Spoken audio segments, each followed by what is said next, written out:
Previously on Patrick H. Willems. This is Charles. People really seem to love the coconut. You and me are gonna have a little conversation. Say hello to our new Vice Chancellor of Content. Hello, Charles. Thank you to Raycon for sponsoring this video and helping to keep the lights on at Patrick H. Willems' headquarters.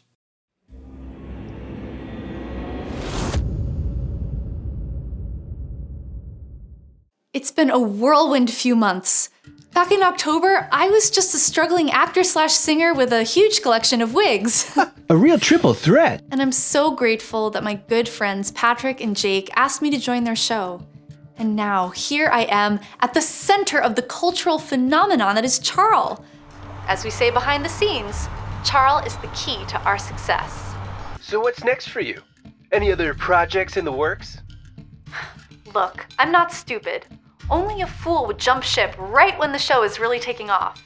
I'm just focused on helping make this show the best it can be. Our next step is to crush Mr. Beast like the weasel he is, and then, what else? Total world domination. I'm just kidding. But seriously, we won't rest until there's a plush Charles in every home in the world. So, about that wig collection.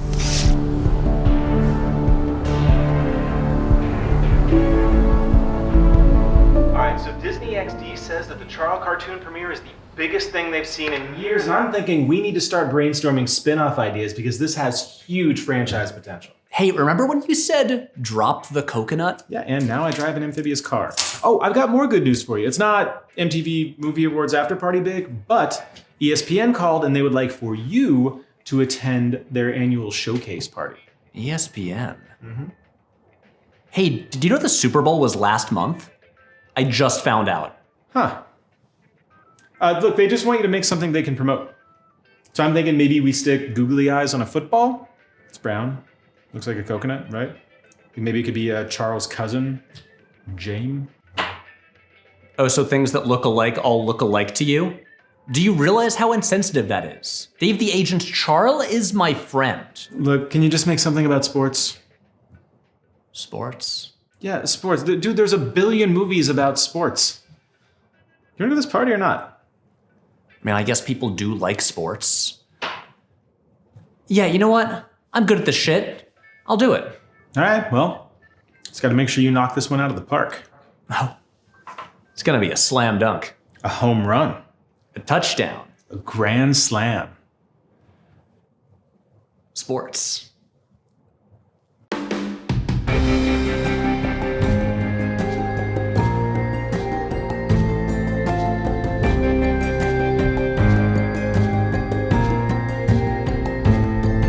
It's Patrick's show.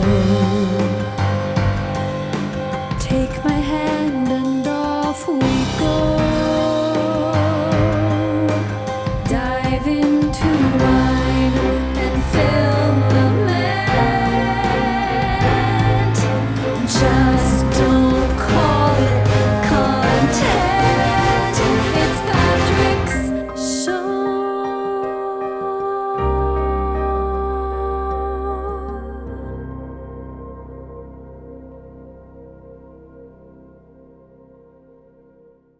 This will come as a huge shock, but I am not really someone who cares very much about sports. As a kid in the 90s, I was really into the Chicago Bulls, but let's be real, everyone was.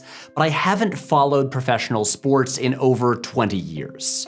Back when things were normal, maybe once a year I'd go to a Yankees or Mets game with friends if the tickets were cheap, and I'll watch some of the World Cup when it happens, but in general, I don't really care about sports. And yet, despite all this, I love sports movies. Friday Night Lights is one of my favorite TV shows. I could watch Spike Lee's Aaron Copland scored basketball scenes in He Got Game on a loop forever. The last movie I saw in theaters before the world shut down was the Ben Affleck drunk basketball coach movie, and you know what? It's legit good, and I feel like everyone forgot it existed. The point of this long preamble is to make it clear that I have no biases here. I have no allegiance to any sport or any team. With the Needle Drop episode, I went to great lengths trying to mention everyone's favorites. But when it comes to sports teams, I'm not mentioning any.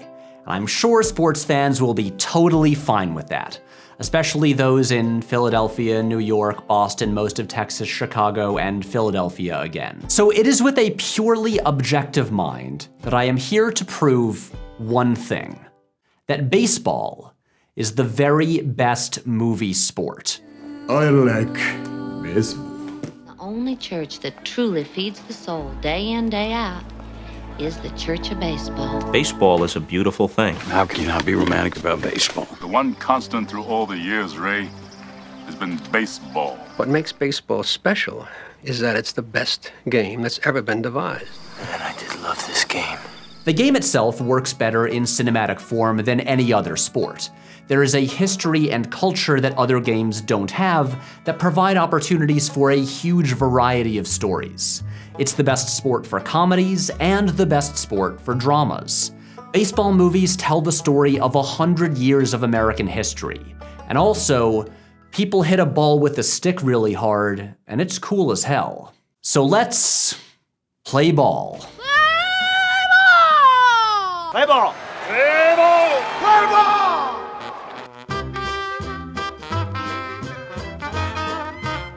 Before we can declare baseball the greatest of all movie sports, we need to talk about the competition. Now, some criteria here, we're only talking about movies about team sports that involve a ball of some kind. So no Rocky or Raging Bull or Caddyshack or that movie about Steve Prefontaine or the other movie about Steve Prefontaine that came out the same year. Again, Philadelphia, I'm sorry, but no Rocky. All right, now I'm gonna present the cases for and against each other sport. What attributes make their movies great, and what attributes hold them back from being the best. There are some great cinematic portrayals of football, particularly the show Friday Night Lights, or the movie Friday Night Lights, but they all have to overcome a few major problems in the sport. First of all, there's the uniforms and helmets. Everyone is completely covered in this huge equipment, so unless the camera is pointing straight on at a person, you can't really tell who is who. So shooting the actual football scenes becomes more challenging. Then there's the way the game constantly starts and stops, and each play often only lasts seconds. Everyone slams into each other, and then the game stops for another few minutes. The upside of these short bursts of play is that they lend themselves to sudden, desperate moves, where a quarterback has one last chance to throw a long pass into the end zone, or a running back tries to dodge through the entire opposing team, or the kicker has to make this one last field goal. Like, one of the reasons Friday Night Lights works is that it always just skips to the last play of the game when the team makes this one dramatic final attempt to score. And those short scenes can be magical, but for the most part, football just isn't very interesting in movie form. It's why most football stories tend to focus on the coach.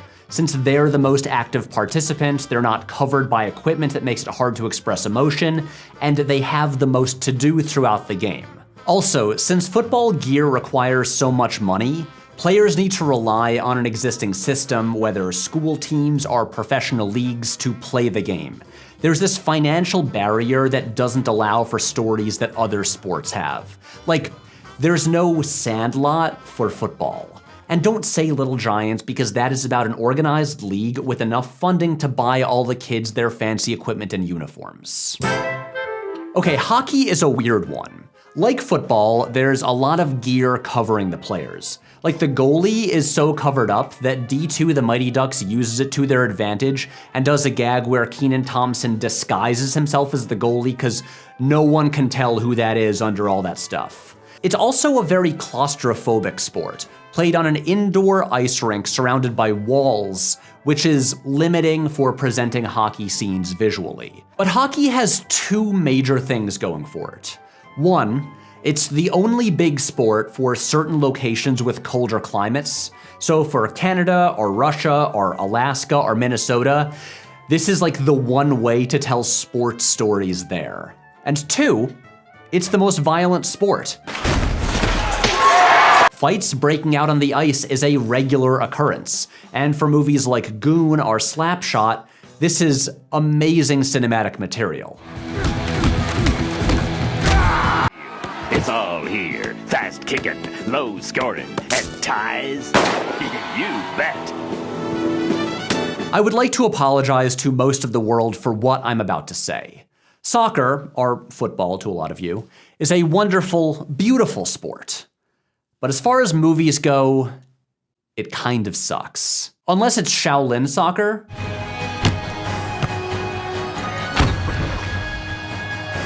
Then it's the coolest fucking thing in the world. But for regular soccer, it is a very long game of people running around a very big field where a lot of the time, nothing really happens, and the coach mostly just stands there and watches. Like, there's a part in the show Ted Lasso, which is about a football coach who moves to England to coach soccer, where his son asks him what he does during the game, and he admits he doesn't really do anything. It ain't like being a football coach back home, kiddo. They got a lot less control, because once the game gets going, I can't tell my fellas what to do, so I just gotta hope that everything I've been trying to teach them made some sort of impact on them, and that they'll make the right decisions when they're out there on their own. Soccer is a famously low-scoring sport, and without goals, in movies, you don't have much drama. Boring. Come on, you schnorrers! Do something! So that's why the list of great soccer movies is very short. Now, I would argue that the only sport that gives baseball a genuine run for the title of the greatest movie sport is basketball. Rain dance! All of its attributes translate well to cinema. There are only 10 players on the court at any time, which makes it way easier to follow than most other sports.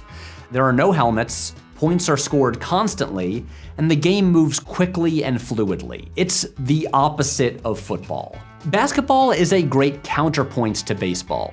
Like, instead of a field in the Midwest, its cultural roots are playgrounds in urban areas. It represents a totally different side of America. There's no equipment needed, so there's no financial barrier. Anyone can play it anywhere. You can have basketball movies about playgrounds and basketball movies about national championships in arenas. The drawbacks to basketball movies are pretty minor. One thing is that the basketball court just isn't that exciting a setting. It's basically just a gym. And there's so much scoring that it makes the individual shots feel less important. Also, since the court is pretty small, it lacks the epic feel that other sports have. And by other sports, I mean baseball. There are more good basketball movies than almost any other sport. I'm sorry, kids, but Space Jam is not one of them. It's bad. You've got to accept it. Like, I loved it as a kid, but it does not hold up. And yes, I'm talking to you, 34-year-old guy who has a weird obsession with Lola Bunny. But who cares about Space Jam? Because now it's baseball time. God, that was beautiful. What'd I do? The first thing we need to talk about are the mechanics of baseball. Simply put, how does a baseball game work cinematically? Well, the thing that occurred to me when watching all of these is that in movies, sports are essentially action scenes. Wait a second.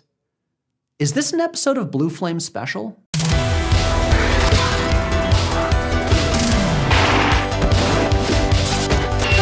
You're a real Blue Flame Special, aren't you, son? Hi, welcome to Blue Flame Special. I'm your host, Patrick Willems. Now, we don't traditionally think of a baseball game as an action scene, but look at it this way. It is drama and conflict being expressed through physical movement. It is about two opposing forces trying to win. It's about speed and power, people running as fast as they can to make it to safety, and 1 in a million shots that can save the day. That's action, baby. This isn't really any different from this. And this isn't really any different from something like this.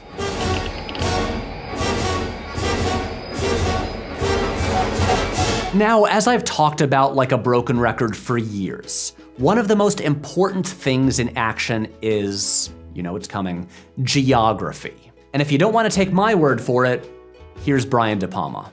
Geography is very important when you're setting up a suspense sequence because you got to know where things are. Then the chess game can begin, but you've got to know the board. Right. And you got to know what the pieces can do. This is often one of the biggest issues with showing other sports cinematically.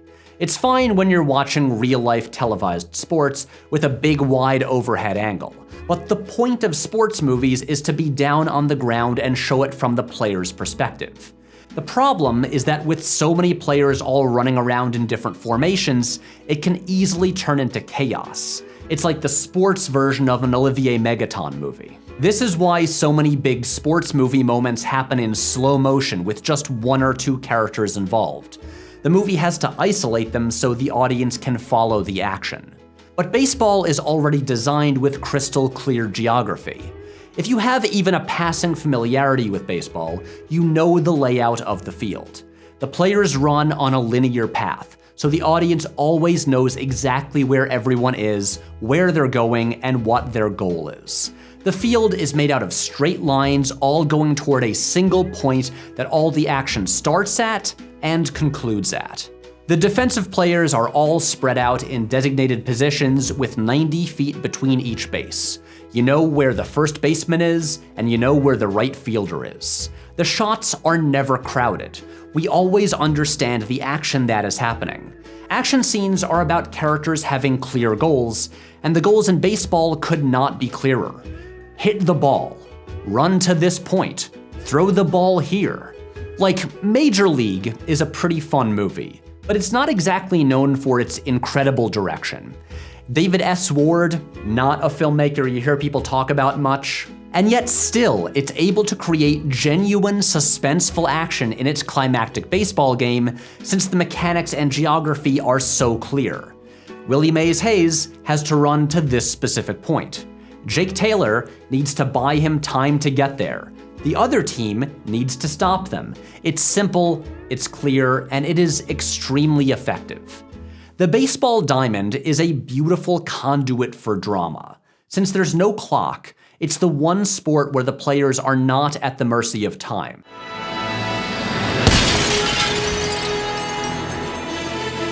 So Christopher Nolan would hate it. The players set the pace and control the game. It doesn't end until they finish it. In baseball, the game essentially freezes and waits for whoever has the ball to move it forward. And this puts much of the control of the game in the hands of one person, the pitcher. No other sport, other than cricket, has a role quite like the pitcher. It's one person alone on an island in the center of everything, who everyone else waits on to put the ball in play. And the way the game works, the pitcher ends up in these individual showdowns with one person at a time. So in A League of Their Own, this allows the tension between the two sisters at the center of the story to play out in a one-on-one conflict on the field. Or in 42, Jackie Robinson can have a battle with the pitcher as he attempts to steal a base. To keep using movie metaphors, because look, I'm trying to talk about sports to an audience who really just wants me to make videos about superhero movies, let me put it this way. Baseball is essentially about duels.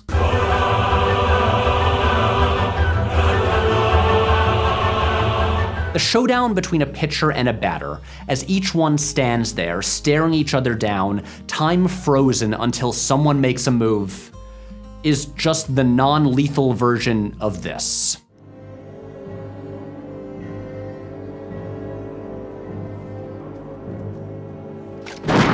See, kind of like Logan, baseball movies are secretly westerns. This is what makes baseball so cinematic. The silence and stillness and suspense before a pitch, followed by a sudden burst of action. And in these moments, the sounds of baseball are so clear and iconic and burned into our minds that they can tell the story all on their own. We know that a pitch will be followed by one of two sounds: the crack of a bat or the smack of a catcher's mitt. This sound is what makes Scott Hatteberg's home run in Moneyball so powerful. All the sound in the scene drops out, and we don't even see the bat hit the ball, but when we hear the sound, we know exactly what happened.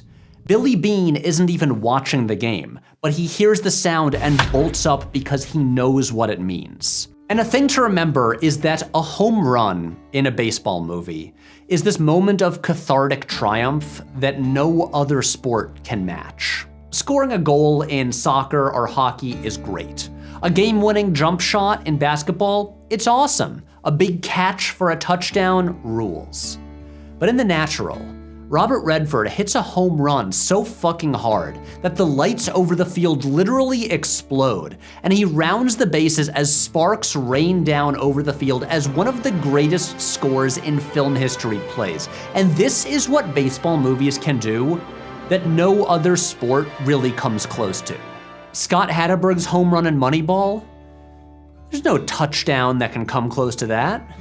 I'm getting emotional just talking about this and thinking about how beautiful baseball is, and again, I don't actually care about sports.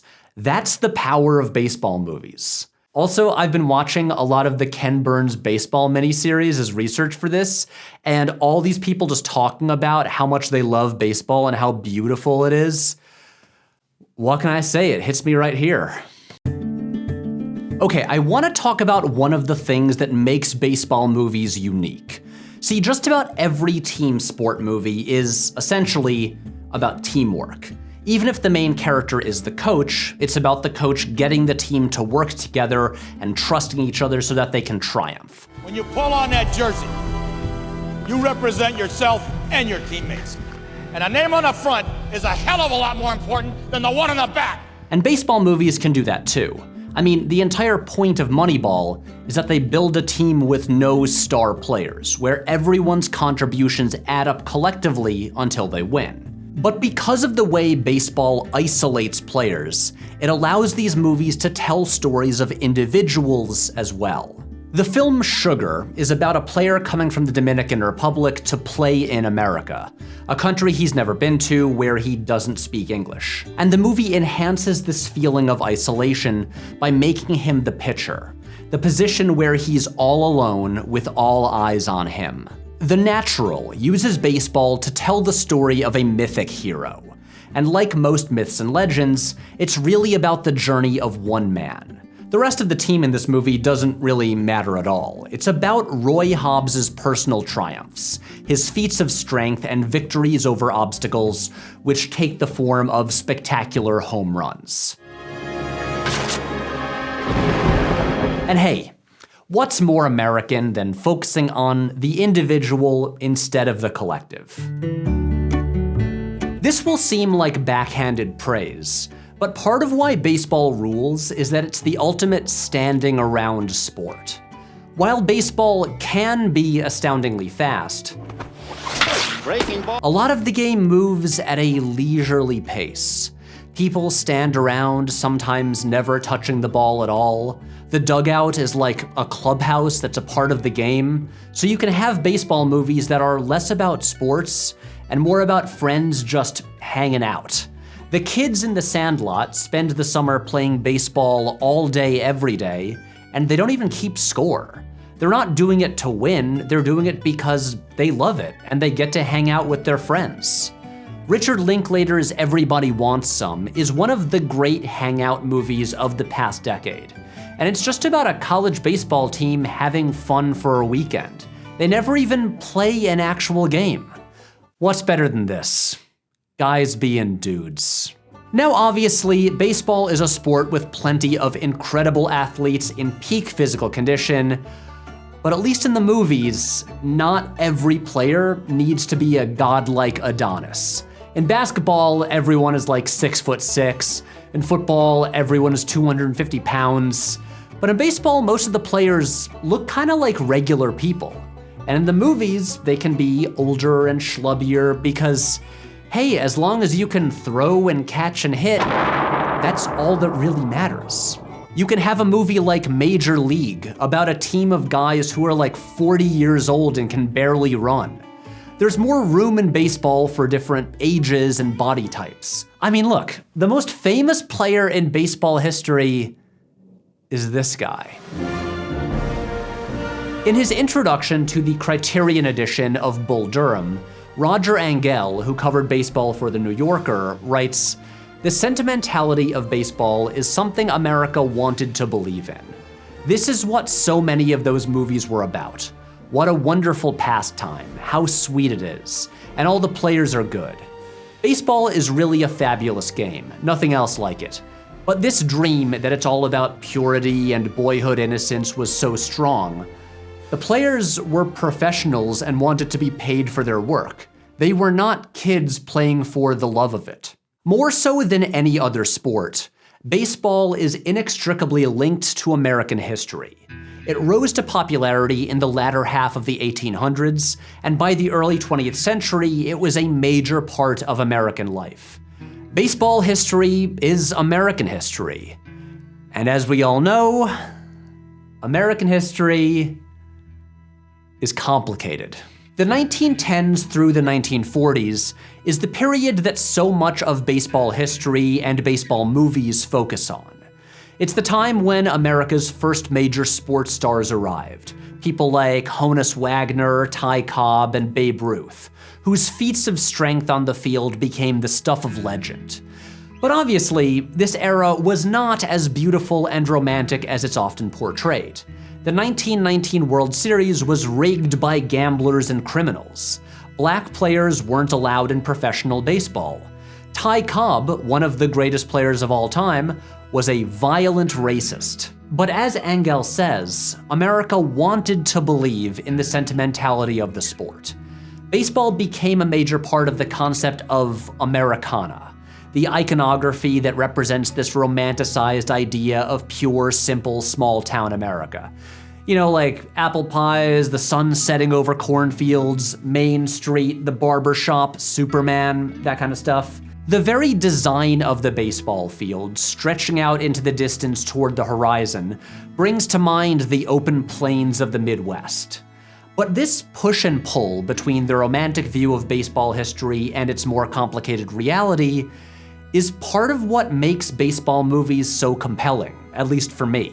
Up through the 1940s, cinematic portrayals of baseball tended to embrace the rosy, uncomplicated view of the game. The movie Pride of the Yankees was a Lou Gehrig biopic released only 1 year after Gehrig died, and it portrayed him as a flawless, saint-like figure, and it featured actual players like Babe Ruth as themselves in supporting roles. There's a scene in the movie where Lou Gehrig promises a crippled boy that he'll hit 2 home runs for him in the World Series game later that day, and then he does it. And at the end of the movie, the kid, who's now a teenager, meets Gehrig again and thanks him for giving him the inspiration to learn to walk again. As you can probably guess, this did not actually happen. But it's part of the myth that baseball was constructing about itself. Then in the 1950s, a decade out from World War II, with America now a major world superpower, writers and filmmakers began examining baseball a bit more critically. Fear Strikes Out, based on a true story, stars Anthony Perkins as a star player driven to a mental breakdown by the relentless pressure his father puts on him to succeed. And then there's Bernard Malamud's book, The Natural, a baseball story about a mythical hero with godlike abilities who is eventually corrupted. If this sounds different from the movie The Natural, we'll get to that. Then in the entire decade of the 1960s, there was literally just one baseball movie made. It was called Safe at Home, and it starred Mickey Mantle and Roger Maris as themselves. Neither man ever starred in a movie again. Then in the 70s, baseball movies started returning, but in a new form. The Bad News Bears subverted the idea of baseball as a wholesome American pastime with a story about rude, beer-drinking kids coached by a pathetic, washed-up drunk. It's delightful. And the Bingo Long Traveling All-Stars and Motor Kings, while being another wacky comedy, told the story of the Negro League, a side of baseball history that had previously been totally overlooked by cinema. But it was in the 1980s that the modern concept of the baseball movie was born. In his book, Past Time, Baseball as History, historian Jules Teigel attributes the surge in the sport's popularity to everyone's favorite generation, boomers. He writes, The vast post-war generation, raised in the 1950s, the last era in which professional baseball would reign as the nation's undisputed favorite sport, had reached maturity and returned to its roots. Moving into their 30s and settling down with jobs and families, male baby boomers, many of whom had allowed their baseball allegiances to ebb during the tumultuous 60s, once again appeared at games. And in terms of movies, this was the post-Star Wars era. Ronald Reagan was president, and American cinema became dominated by stories of larger-than-life, morally uncomplicated heroes. In just a few years, John Rambo transformed from tortured Vietnam vet hunted by his own country into a superhero winning wars by himself around the world. And so there was a resurgence of baseball movies, now with a more sentimental view of the sport than ever. Kids who grew up loving baseball became adults who ran studios and got movies made, and they wanted to make movies about what they loved as kids. It's that very same nostalgia cycle that would give us Austin Powers and the Transformers movies. Now, I read a bunch of pieces by baseball writers and scholars like Roger Angell or Susan Jacoby, who wrote the 2018 book Why Baseball Matters, and these are writers who approach baseball movies as, first and foremost, fans of baseball, the sport. But as I've already said, I don't care that much about the actual sport. I'm approaching baseball movies as a fan of movies. So when these writers are bothered by an overly sentimental portrayal of the sport that doesn't align with their reality, I just don't really care. The 1984 film version of The Natural completely changes the novel's ending, turning something bleak and cynical into the exact opposite. And I totally understand why fans of the book hate it. But I just can't help it. This nostalgic, mythic view of the sport set in a world that looks like a painting by Edward Hopper, it just works for me. And since this story draws so heavily on Greek myths and Arthurian legends, this version still fits into that. But instead of being about a hero's corruption, it's about his redemption. The novel is a myth for the 1950s, and the movie is a myth for the 80s. John Sayles' 8 Men Out is focused on the reality, telling the true story of the team that conspired with gamblers to throw the 1919 World Series.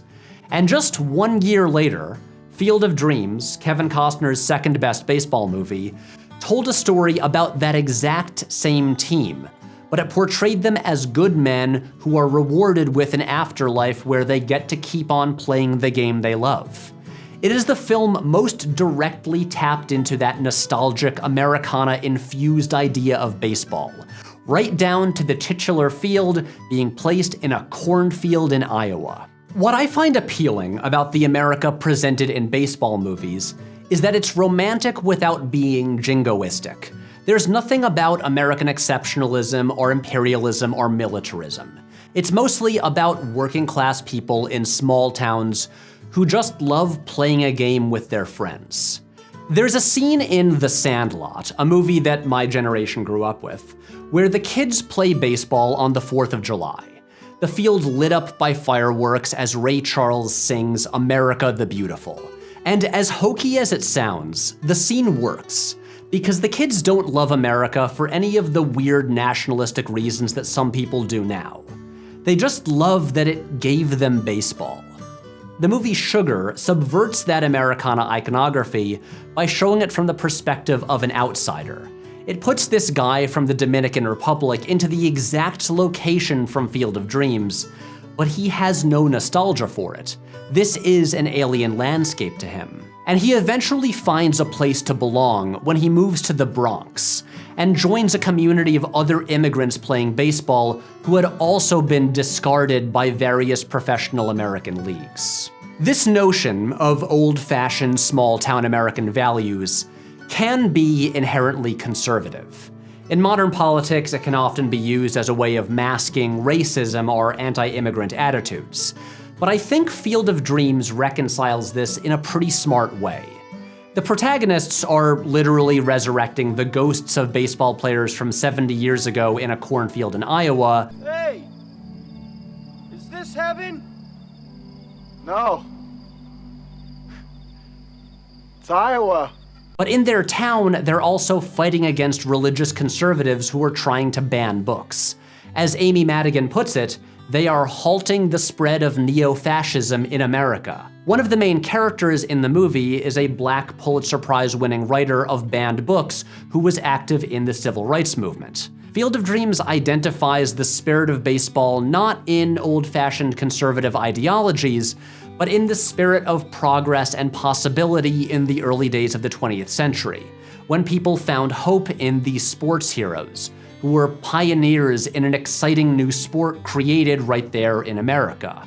I'll let James Earl Jones take it from here. America has rolled by like an army of steamrollers. It's been erased like a blackboard, rebuilt and erased again. But baseball has marked the time. This field, this game, is a part of our past, Ray. It reminds us of all that once was good, and it could be again.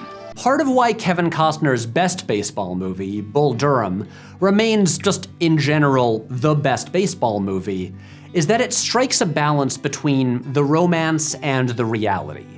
It's a movie that portrays baseball as a job. It's the minor leagues, these people are never going to get to the World Series, and often players don't even finish the season before they're sent off to a new team. But they love the game. There is still something magical about it, and they're hooked for life. Baseball may be a religion full of magic, cosmic truth, and the fundamental ontological riddles of our time, but it's also a job.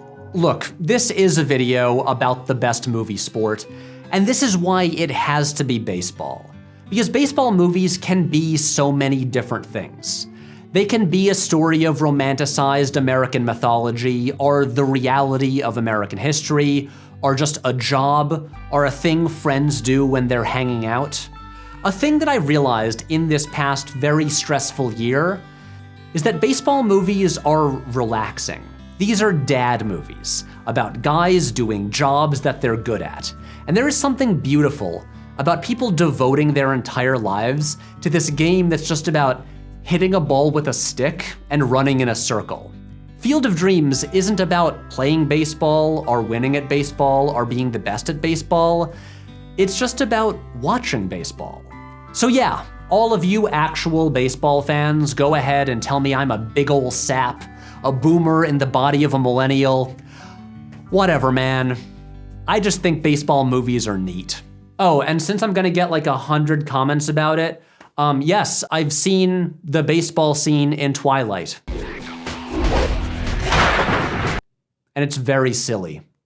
All right, we did it. Sports video in the can. Charles, another one.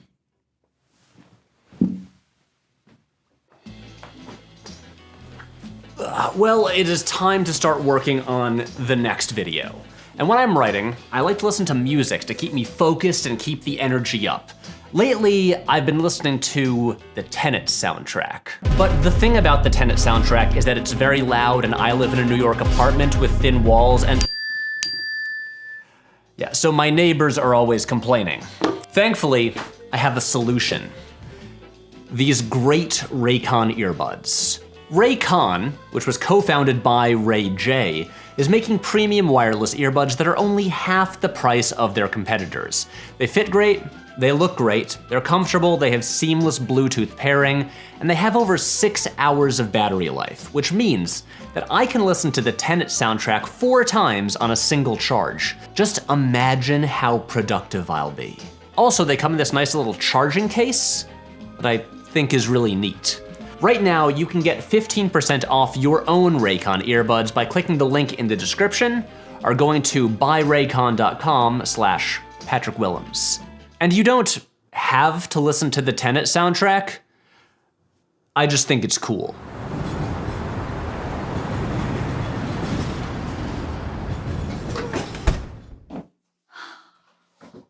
Houseplants, I'm home.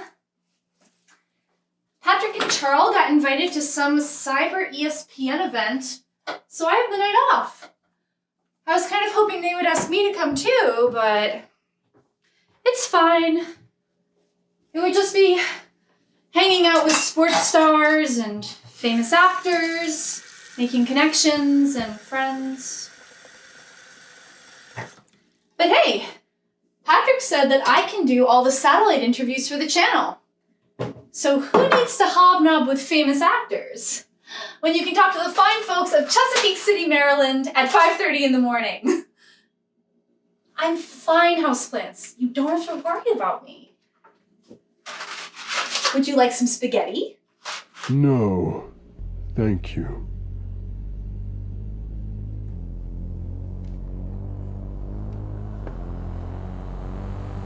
Good evening, Chloe. You can talk? When did you start talking? I have always been able to communicate with those who are willing to listen. Like Jake? Jake. He was like you are now.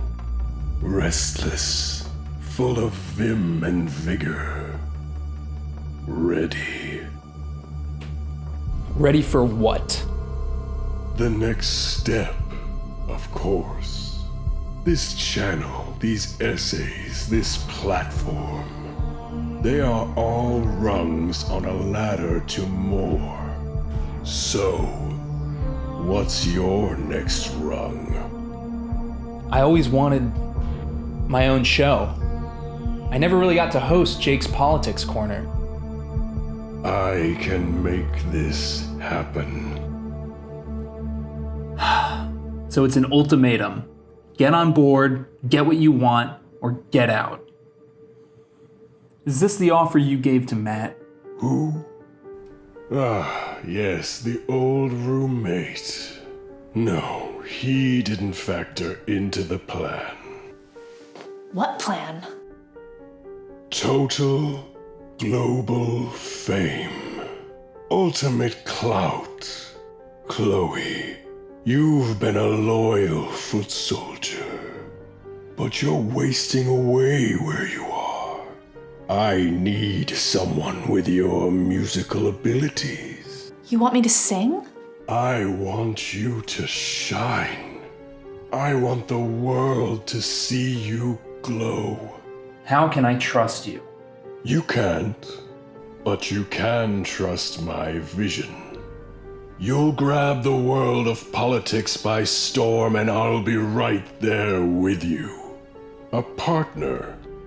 So, Chloe, between you, me, and the houseplants, what will it be? What do you want? I want to be a star. I can make that happen. I'm in. I'm in.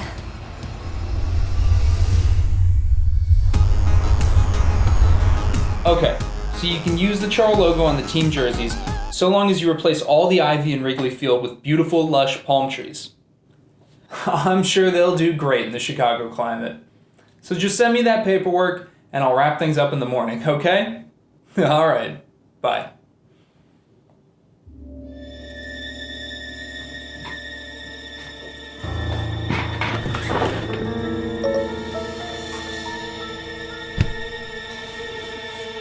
How's my little double agent doing? Rachel, please, this is very serious business. Wait, is that Reese's Puff cereal? Yeah. Oh, yes. I know it'll help crank up the volume on your brain.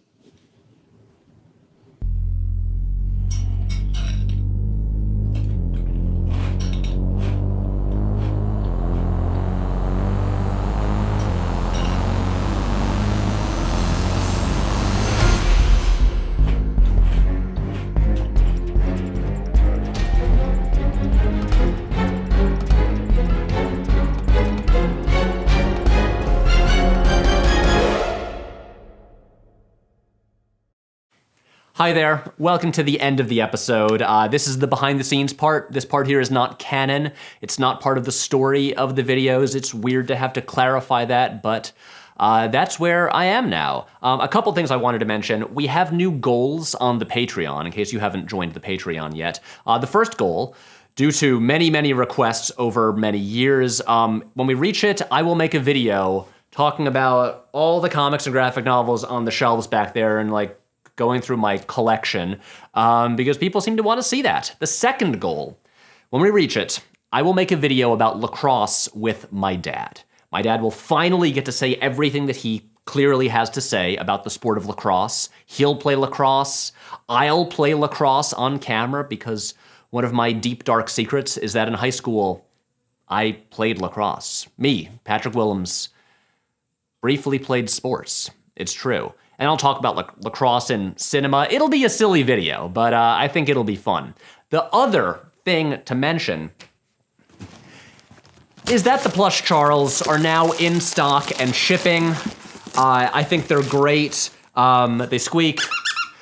So if you haven't ordered one, you should. I think they're great. I mean, look at these. I can't believe these are real and we made them. And you can have your own. I love them so much. So anyway, that's all. I'll see you in the next episode. Bye.